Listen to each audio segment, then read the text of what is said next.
Despite a 500 road trip, is the Royals offense finally heating up? I'll give you my thoughts next on Locked On Royals.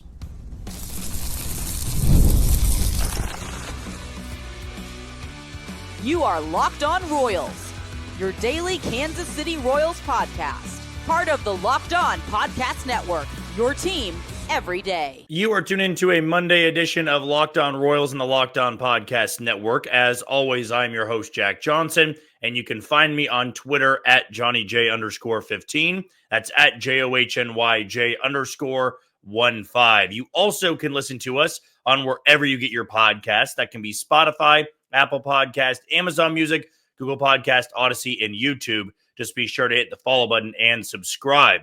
For the first-time listeners out there today, we got tons of content on the Locked On Royals channel. We bring you episodes Monday through Friday, 30-minute episodes, so 5 days a week. We also bring you YouTube shorts, usually after each and every Royals game. I know this weekend I wasn't able to get those up. I was caught up in doing some other family stuff, so I just didn't really have the time to step away.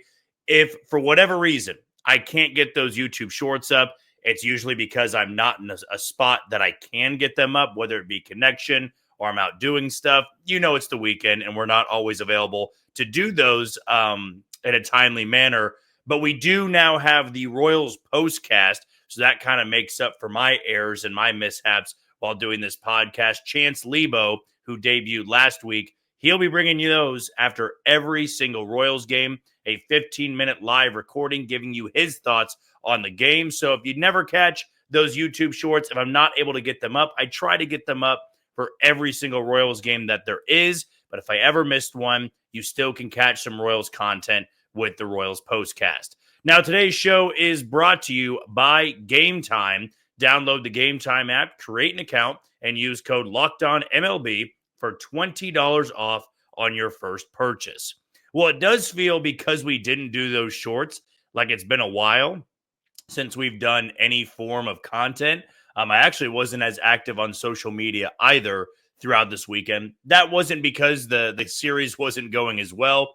It's just that I wasn't able to be around my phone all the time. Had a chance to watch a little bit of the game on Friday, couldn't watch the game on Saturday, and then I was able to catch about the last 4 to 5 innings of Sunday's game in Chicago. Shouldn't have any holdups this coming week or really moving forward. The only time that wouldn't be happening is if I was at a wedding, if I was caught up in some sort of family stuff again, as has happened before, as happens in life. But we should be bringing you the usual content. But very happy and thrilled to have the Royals postcast, because Chance gave some great reaction to what was going on over the weekend. And I would say, for the most part, that it was a negative series. Anytime you lose a series to a sub-500 team, we're not going to bring out all the positives and say, well, actually, it was a hard-fought series, and even though they lost 2 out of 3, you can feel proud about the way they played. I don't believe you could say that for Friday and Saturday, and really, you could only say it for, 4 or 5 innings, maybe 3 innings on Sunday afternoon. It was just a bad series in Chicago. And I will say that they have started to play better baseball. Speaking of the White Sox, this is not the 41-win White Sox team from a year ago. They have a lot more prospects on this team. They're playing with more fire, more passion. They've got better pitching. They've got a better bullpen. This will be a team that improves by 20 to 25 games, maybe even more than that when it's all said and done. The Rockies might be worse than what they were last year, but the Royals were never going to go 12-1 against them again, even though that first series in Kansas City might have indicated that. My main takeaway, more so from Sunday and what we saw in the St. Louis series, is that maybe the offense has gotten a little spark. Maybe that's because Jac Caglianone's there. Maybe it's due to the fact that Vinny Pasquantino, the reigning AL Player of the Week, has been red hot of late. He's now all the way up to 280. Michael Garcia continues to stay hot. Salvi, though, over the last 15 games, hasn't been that great of an offensive threat. But in his last 7, he did homer yesterday, but his last 7 games, he started to turn things around a little bit. Kyle Isbell continues to do what he's done all season long. Hit a bunch of singles, play good defense. Drew Waters, pretty much the same thing. But we've all discussed many times on this podcast that the offense just being middle of the pack is going to change the perception of this team. Because we also can acknowledge that the pitching staff, which did regress a little bit in the last 2 to 3 weeks, they've had some bad outings, and Cole Reagans isn't there just yet. Seth Lugo's not pitching like the Seth Lugo of last year. Michael Lorenzen's dipped back down a little bit. And really, other than Bubic, Waka, and Noah Cameron, you haven't been able to rely on the guys pitching every fifth day in the number 1 spot going back to the beginning of the year in Cole Reagans, the number 2 spot, and the number 5 spot with Michael Lorenzen.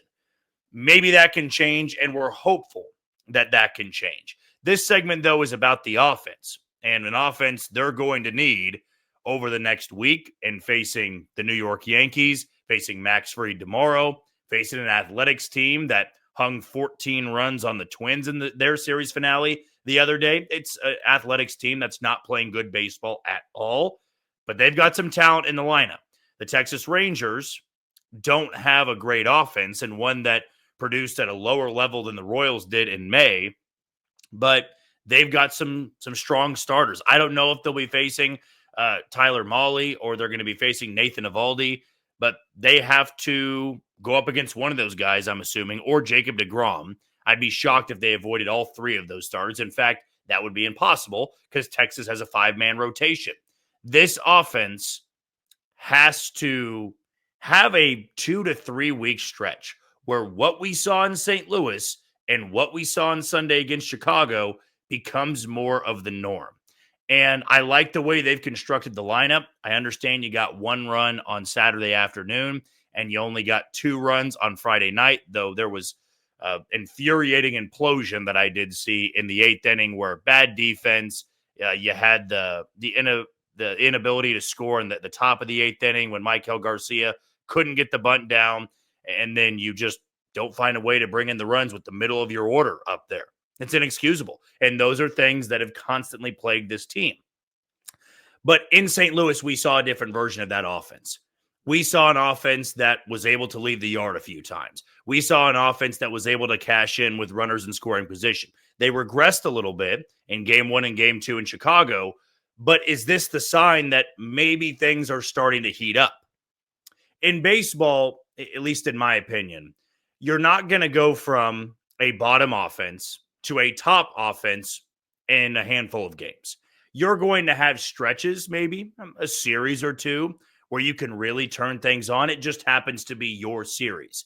But I wonder if some of these outbursts where you get, 10 runs on Tuesday night, last Tuesday in St. Louis, a game that we were in attendance for.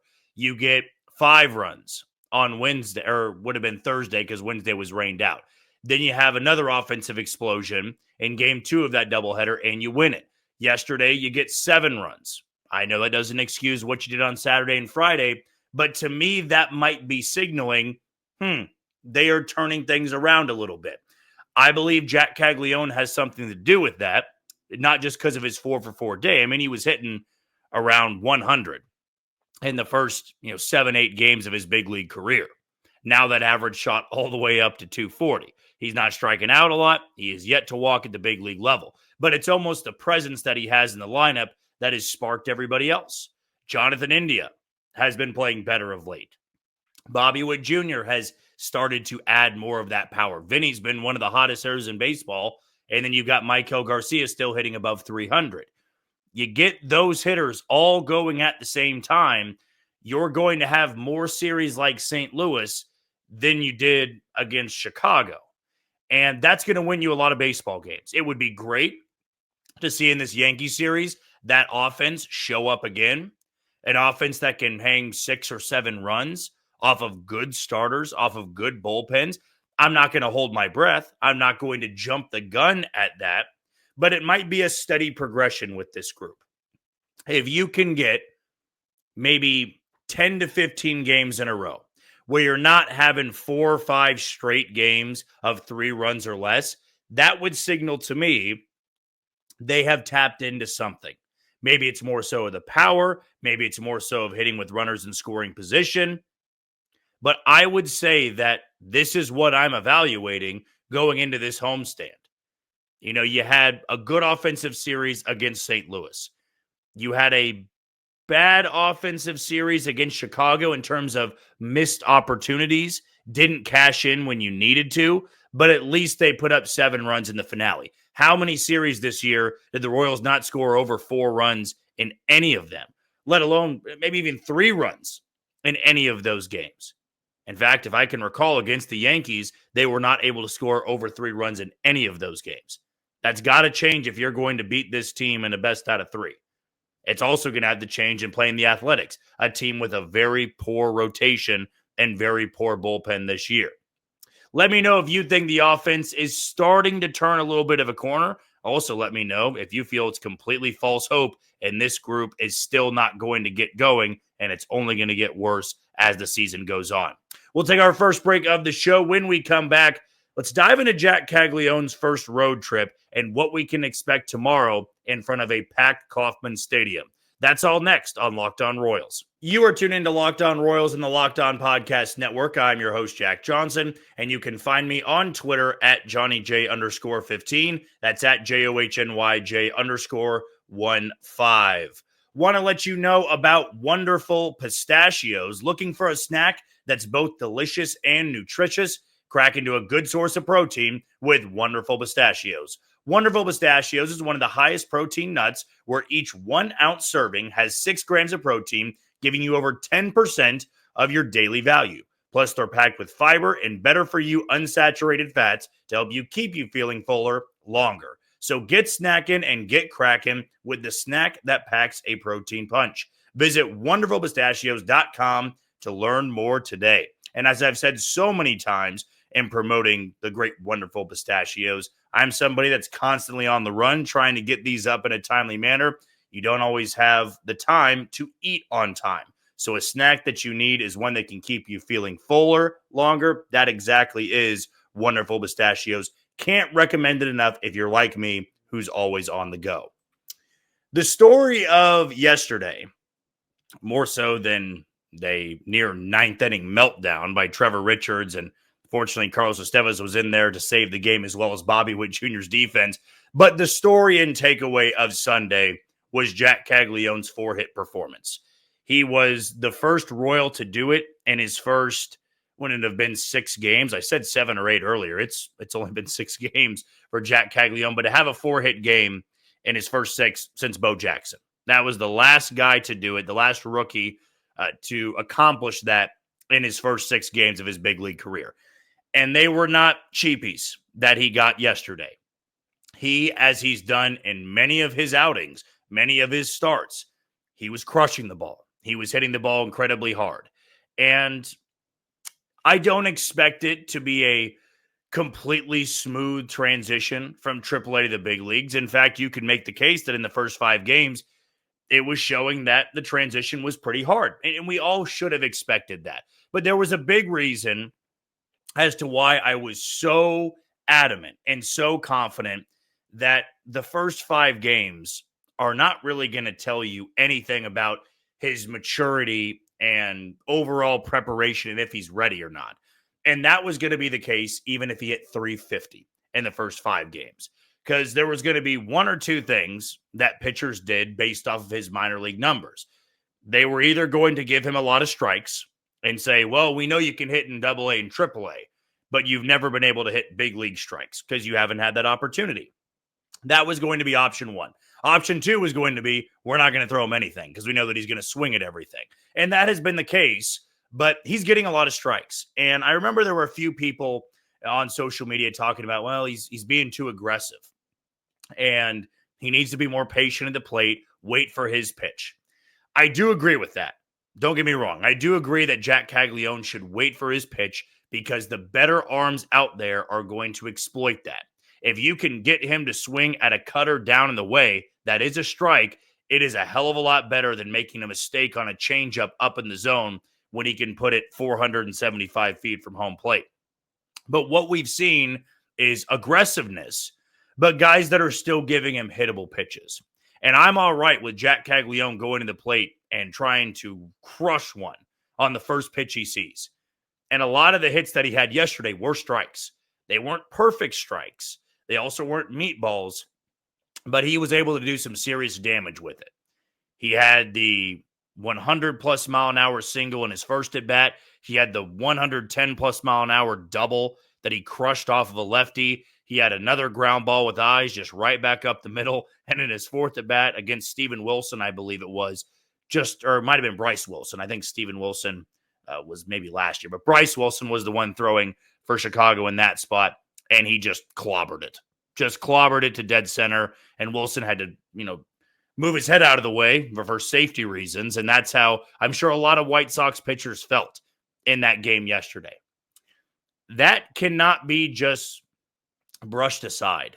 A 4-for-4 performance in a game that you really needed. You could not afford to be swept by the White Sox. That's impressive stuff. I understand what his numbers look like in the first 5 games, and now they're completely flipped because of one outing. But that goes back to my point of the first 5 to 6 games, and in fact, the first 20 games aren't going to tell you a whole lot. They might tell you just about the talent and the potential. But if he is going to be a key cog in the lineup every single night, you got to see more of it. You got to see a month's worth. You got to see 2 months worth.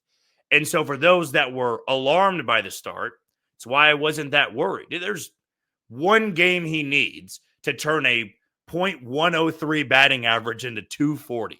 We're talking about raising his average 137 points in one afternoon. He goes 0 for 4 tomorrow. That thing plummet once again. But so far, it's hard not to be impressed with some of just the tools that he has. I mean, I've even disagreed with some people that say he looked overmatched in some of the games. No, I knew there was going to be swing and miss. I knew there was going to be strikeouts. I have not seen overmatched so far. I have seen a kid that can hit the piss out of the ball, and he was rewarded for it yesterday. It's why I constantly go back to exit velocity, barrel percentage, expected batting average. They might be nerdy stats, and I'm somebody that likes to use both schools of thought. I love the analytical side. I also love the old school side. But with Jac Caglianone, I always thought it was foolish to not pay attention to how hard he was hitting the ball. His debut night that we were in attendance for, there is nothing to hang your head about with 3 balls with exit velocities over 100 in an 0 for 5 night. You can be disappointed about 0 for 5, but I would take the process over the results. There is nothing you need to change when you are hitting the ball to both sides of the field with authority. It is one thing if you are just beating the ball into the ground really hard to second base over and over again. Then, yeah, you might need to try to look to waiting on the ball a little bit more, going the other way, getting more lift to the ball, and you can change those things. But he was able to go to a couple different areas. He hit the ball to right center. He hit the ball to first base. He hit the ball to short. He hit the ball to third. He hit the ball to second. He was moving around a little bit. Now, he's going to go through slumps as every rookie does. And when he is slumping, that over-aggressiveness is going to bite him a little bit. That is going to exploit some of those weaknesses.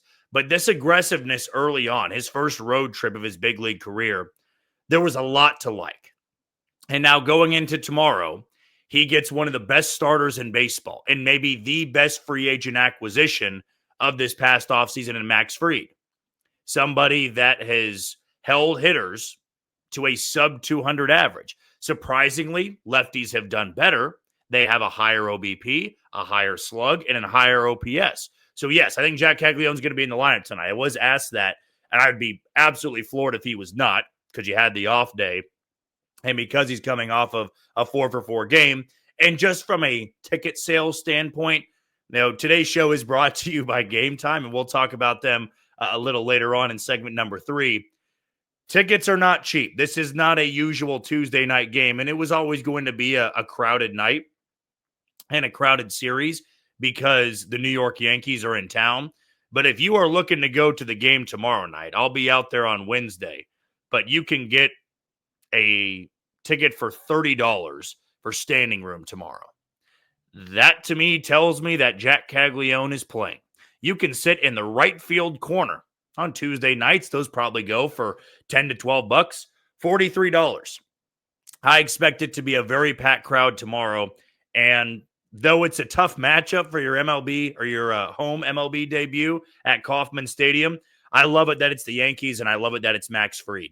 He's going to get a standing ovation, and who knows, maybe he can do some serious damage in a big game one against the frontrunners in the AL East. All right, we're going to take our final break of the show. When we come back, let's preview this big series against the New York Yankees. Again, the only team to sweep Kansas City so far. We'll tell you about these three matchups next on Locked On Royals. You are tuned into Locked On Royals and the Locked On Podcast Network. I'm your host, Jack Johnson, and you can find us on wherever you listen to your podcast, on Spotify, Apple Podcast, Amazon Music, Google Podcast, Odyssey, and YouTube. Just be sure to hit the follow button and subscribe. Our title sponsor that we told you about a little bit earlier in the show is Gametime. Have you ever decided at the last minute to head to a ball game with friends or family? Maybe it's game day and you suddenly realize you want to be in the stands. That's exactly where Gametime comes in. It's the easiest way to grab last-minute tickets without the stress. With the money you save on tickets, you can splurge on food, drinks, merch, or even invite a bigger group to come with you. Gametime makes it possible. I've used it so many times this season. When I was in San Francisco for Game 2, I had already had tickets for Game 1, but I waited until about 20 minutes before first pitch to make that purchase on Gametime. Tomorrow and this series might be a little difficult, but I guarantee you can still get Gametime tickets going up toward game time. They'll let you know, too, if you have those notifications on that tickets will be running low or running out right all the way up until about an hour or two before first pitch. So download Gametime today and use code LOCKEDONMLB for $20 off on your first purchase. Those terms apply. So again, create an account and redeem code LOCKEDONMLB for $20 off. Download the app today. Last minute tickets, lowest price guaranteed. So let's dive into this series and a rematch of last year's American League Divisional Series between the Royals and the Yankees. First pitch tomorrow will be at 6:40. It'll be Noah Cameron once again making the start. He comes off of that outing in St. Louis where it was incredibly controversial because of him getting pulled too early, and then John Schreiber and Daniel Lynch and Taylor Clark gave up 4 runs over the next 2 innings, then the Royals were eventually walked off in extra innings. But now he gets a chance once again in front of a big crowd at Kauffman Stadium to prove why he's worth one of these rotation spots. And I, for one, don't believe he's going anywhere anytime soon. It feels like every time you have tested him and put him in a spot like this, he's delivered. I mean, he faced Pablo Lopez in Minnesota.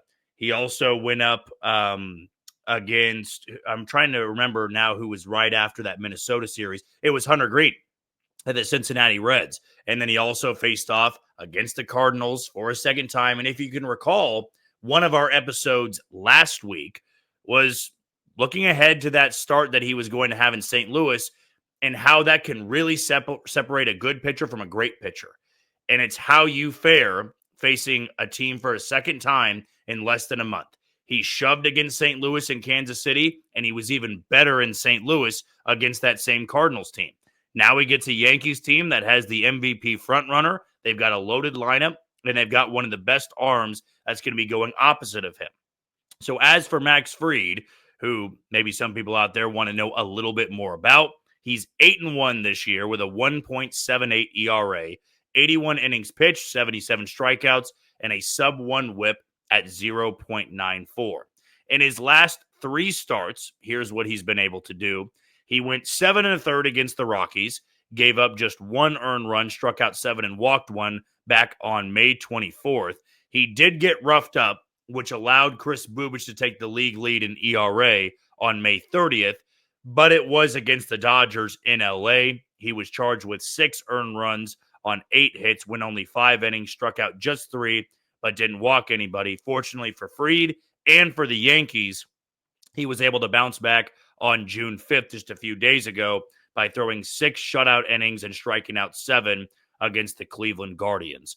Over his last 7 starts, not as good as his season total with a sub-2 ERA, but he's still been really damn good. 2.28 ERA in 7 starts, 43 1/3 innings in that stretch. He's also struck out 44 and walked just 9. Now, the Royals saw him back in that series in New York. They were able to get 2 runs off of him in 6 2/3. They homered off him, and surprise, surprise, it was MJ Melendez, but he was still able to work into the 7th inning. That was also the outing where Michael Walker and Angel Serpa ran into a little bit of trouble. There was the bases clearing double by Dominguez, and the Royals went on to lose that game and lose all 3 games of that series. But it'll be Fried and Noah Cameron going in Jac Caglianone's home debut tomorrow with a first pitch of 7:40.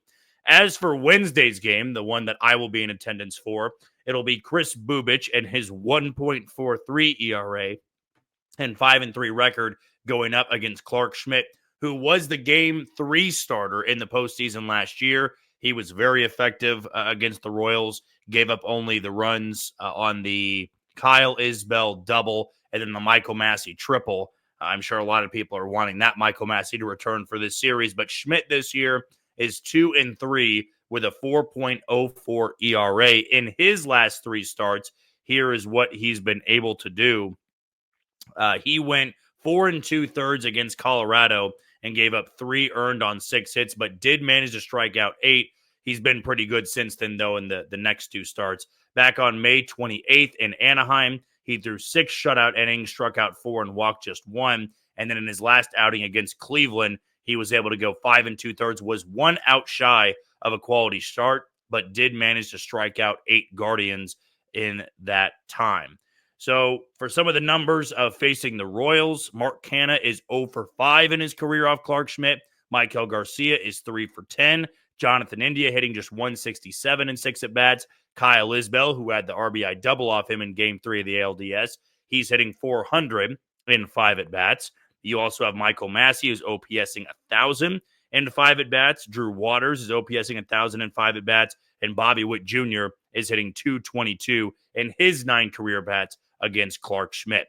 As for Bubic, he did make that start in New York, one of those games, but just wasn't as efficient and certainly not as efficient as he's been in his last 5 starts. He's been able to go at least 6 1/3 in those last 5 starts. He went 7 shutout innings against the White Sox back on May 8th. He went 6 1/3 against Houston, allowed just 1 run on May 19th. 7 shutout innings against the Giants, a game that we also were in attendance for. He went 7 innings, a 1-run ball against Minnesota, and then against Detroit, he managed to go 7 innings of 1-run ball, but got the loss because the Royals offense couldn't give him any run support in that game on a Sunday afternoon at Kauffman Stadium. So he's had a little bit more rest, maybe better equipped to go up against this Yankees lineup, but it will be Bubic and Clark Schmidt going toe-to-toe on Wednesday night at 6:40.